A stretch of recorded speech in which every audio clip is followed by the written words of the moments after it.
এই চিংড়ি মাছগুলো দেখে বুঝতেই পারছো আজ আমি চিংড়ি মাছের কোনো একটা আইটেম করব। বাই দ্য ওয়ে, আমি রাখি দিই, রান্নাঘরে রাখি দিই। আজকে আমি করব চিংড়ি মাছের মালাইকারি। আর এই মালাইকারি করতে লাগবে চিংড়ি মাছ তো লাগবেই। দেখো আমি 7টা চিংড়ি মাছ নিয়েছি। আর লাগবে সর্ষের তেল, কাজু, রসুন, ফোড়ন হিসাবে ব্যবহার করব শুকনো লঙ্কা, তেজপাতা, দারুচিনি, 4টে লবঙ্গ, 3টে এলাচ, মৌরি, চিনি, কালো সর্ষে, হলুদ, লবণ, কাঁচা লঙ্কা, আদা, গরম মশলা, জিরে গুঁড়ো, ঘি, দুধ, নারকেল কোড়া, পেঁয়াজ, ধনে কুচি। এই মালাইকারি করতে গেলে আমি প্রথমে একটা মশলা করে নেব। তাহলে আমি মশলাটা করে নিই। এই দেখো আমার মশলা করা হয়ে গেছে। মশলাটা কত স্মুথ হয়েছে। মশলা যত ভালো হবে তাহলে গ্রেভিটাও অত সুন্দর হবে। আমি কড়াইটা বসিয়ে দিয়েছি আর আগে থেকে একটু গরম জল করে নিয়েছি। সেই গরম জলটা এবার আমি এই নারকেল কোড়ার মধ্যে দিয়ে দেবো। এটা দিলে কী হবে বলো তো, নারকেলের ভেতরে যে দুধটা থাকবে সেটা পুরোপুরি বেরিয়ে আসবে। এটা দিয়ে একটু নাড়া দেব, নাড়া দিয়ে এটা কিছুক্ষণ এরকমই রেখে দেব। পরে এটাকে ছেঁকনি দিয়ে ছেঁকে শুধু দুধটা নেব। কড়াই গরম হয়ে গেছে। এবার আমি কড়াইয়ের মধ্যে মাছ ভাজার জন্য তেলটা দিয়ে দেব।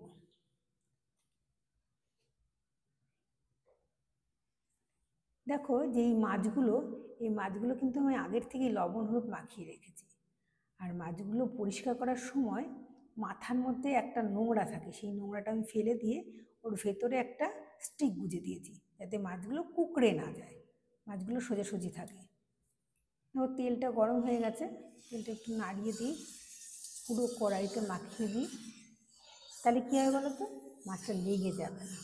আর এই মাছ ভাজার সময় কিন্তু খুব বেশি ভাজতে হয় না, অল্প করে ভাজলেই হয়ে যায়। আমি একে একে মাছগুলো এবার দিয়ে দিই।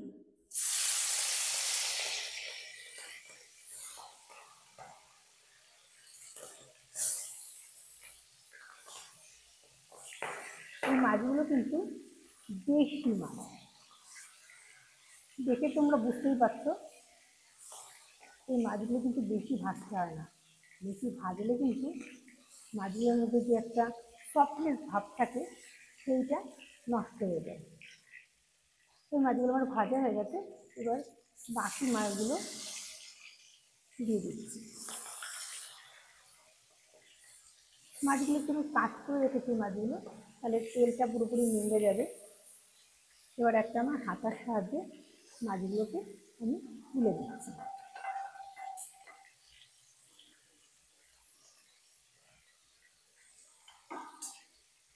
বাকি মাছগুলোকে আমি একটুখানি নেড়ে দেবো।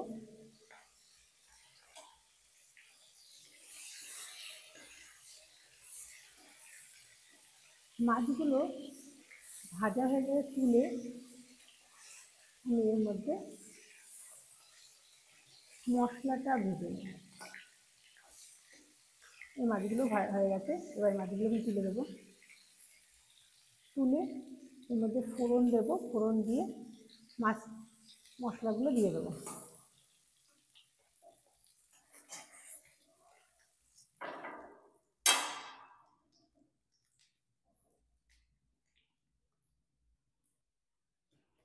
মাছগুলো ভাজা হয়ে গেছে, এরপর আমি ফোড়নগুলো দিয়ে দিলাম। ফোড়নগুলো একটু নাড়াচাড়া করে মশলাটা এই তেলের মধ্যে দিয়ে দেবো। মশলাটা ভালো করে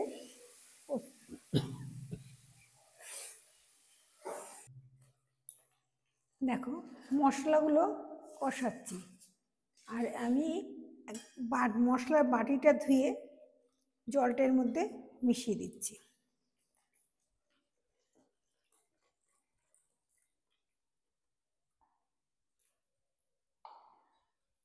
এবার আমি এটাকে নাড়তে থাকবো।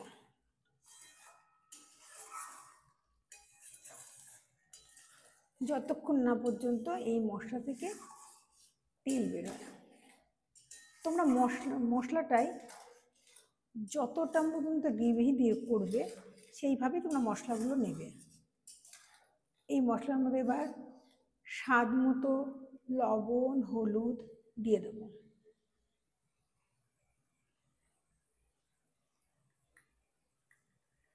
এর মধ্যে হলুদটা দিয়ে দিলাম আমি, আর দেব লবণ।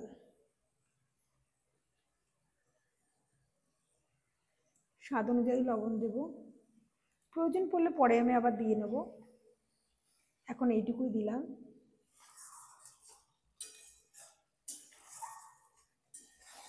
এখন এর মধ্যে এই মশলার মধ্যে আমি চিনিটা দিয়ে দেবো। এই মশলার মধ্যে চিনিটা দিলে চিনিতে মশলাটার রঙটা একটুখানি লালচে টাইপের থাকবে। একটু মিষ্টি মিষ্টি হলেই এইটা ভালো লাগে, ঝাল মিষ্টি একদম ঠিকঠাক হলেই ভালো লাগে। দেখো এগুলো ভালো মতো আমি নেড়ে দিয়ে সব মিশিয়ে নিলাম। যতক্ষণ পর্যন্ত এটা তেল না বেরোবে ততক্ষণ পর্যন্ত আমি এটাকে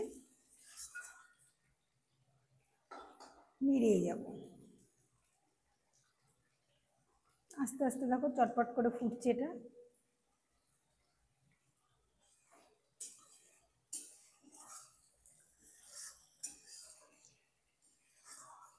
আর নেড়ে নেড়ে করতে হবে, মাঝে মাঝে নেড়ে দিতে হবে, নাহলে নিচে লেগে যেতে পারে। এরপরে যে নারকেলটা আমি গরম জল দিয়ে ভিজিয়ে রেখেছি ওটা একদম ছাঁকনি দিয়ে ছেঁকে নিতে হবে।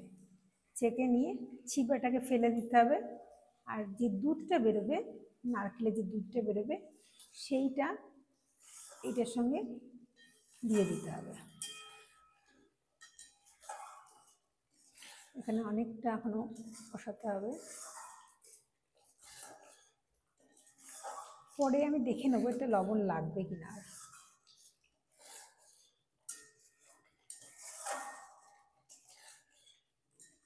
এখনো কিন্তু দেখো আমার হয়নি মশলা করাটা, ঘন এসছে, টকবক করে ফুটছে, আরও কিছুক্ষণ নাড়তে হবে আমার এখনো। দেখো আস্তে আস্তে তেল বেরিয়ে আসছে, আর এই সময় যাতে পুড়ে না যায় এরকম ঘুরিয়ে ঘুরিয়ে একটুখানি খুন্তি দিয়ে ঘুরিয়ে ঘুরিয়ে করবে, চারধারে মশলাগুলো এর মধ্যে নামিয়ে দেবে।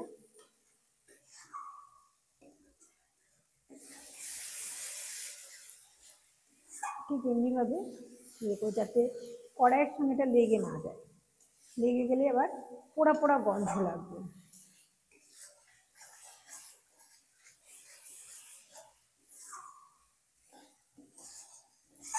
এই যে এইভাবে নাড়বে।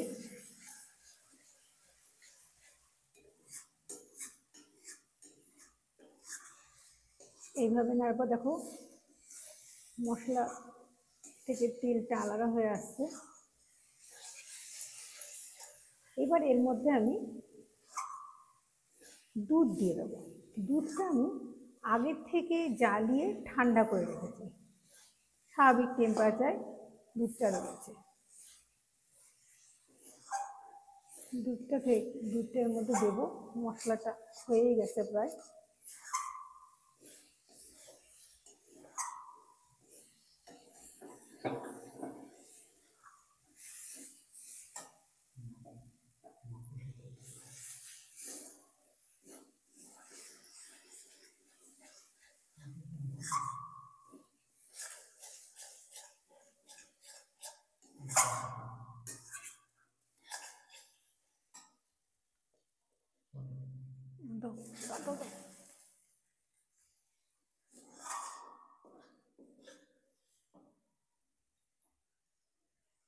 এবার আমি এর মধ্যে দুধটা দিয়ে দেবো।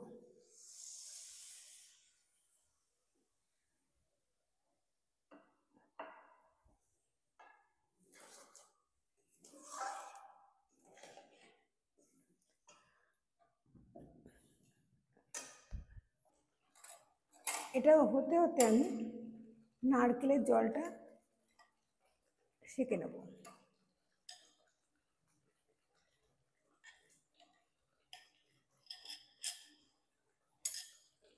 এর মধ্যে এই জলগুলো এবার সবটা ছেঁকে দিয়ে দেবো।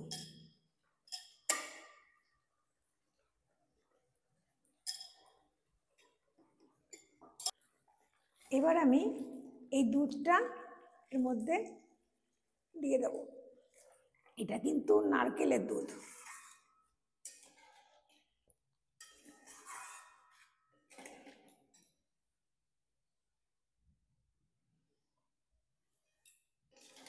এবার আস্তে আস্তে যেই ফুটে উঠবে অমনি আমি মাছগুলোর মধ্যে দিয়ে দেবো।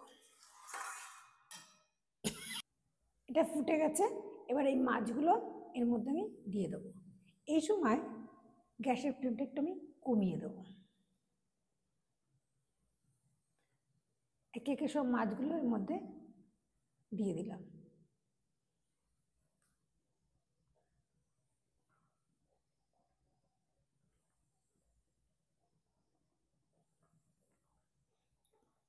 এবার একটু নাড়িয়ে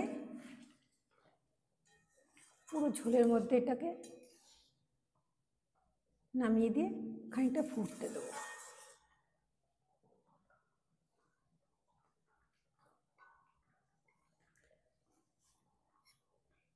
এটা খেতে খুবই ভালো লাগে, বাঙালিদের প্রায়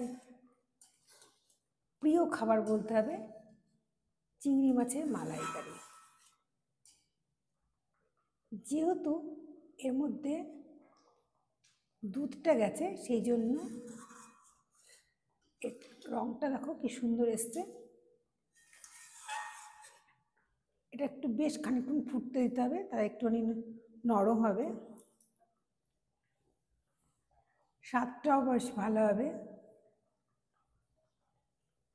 যখন ফুটে যাবে এর মধ্যে পরিমাণ মতো ঘি আর আমরা গরম মশলা দিয়ে দেবো। মালাইকারিতে মোটামুটি হওয়ার মুখেই, আর 4টে আইটেম মানে একটু লবণটা চেখে দেখতে হবে লবণটা একটু লাগবে কিনা, আর ঘি আর গরম মশলা, আর একদম লাস্টে দেবো আমরা ধনেপাতা।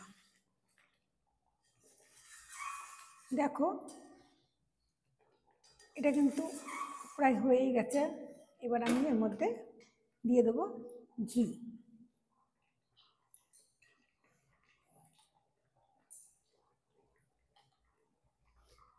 ঘিটা আমি এর মধ্যে দিয়ে দিলাম।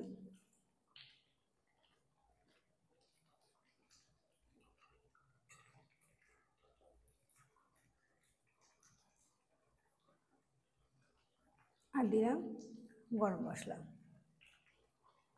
আমার মনে হচ্ছে আর একটু লবণ লাগবে, তাই তোমার দেখবে কি লবণ লাগবে কিনা একটু চেখে দেখে এর মধ্যে একটুখানি লবণ দিয়ে দেবে। এবার পুরোপুরি আমার মালাইকারি হয়ে গেছে। আর আমি যখন ধনেপাতাটা দেবো অন্য একটা পাত্রে ঢেলে তার উপরে ধনেপাতাটা ছড়িয়ে দেবো।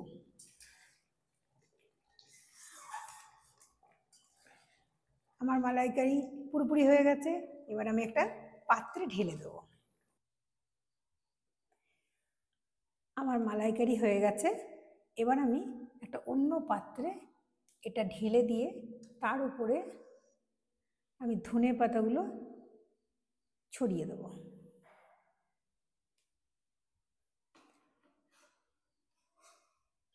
দেখো আমি এগুলো নামিয়ে দিচ্ছি।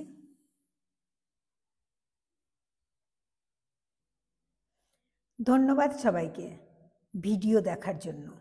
রেসিপি ভালো লাগলে একটা লাইক দিও, বন্ধুদের শেয়ার করো, আর চ্যানেল সাবস্ক্রাইব করে রেখো যাতে নতুন রেসিপি আপলোড হলে সঙ্গে সঙ্গে দেখতে পাও।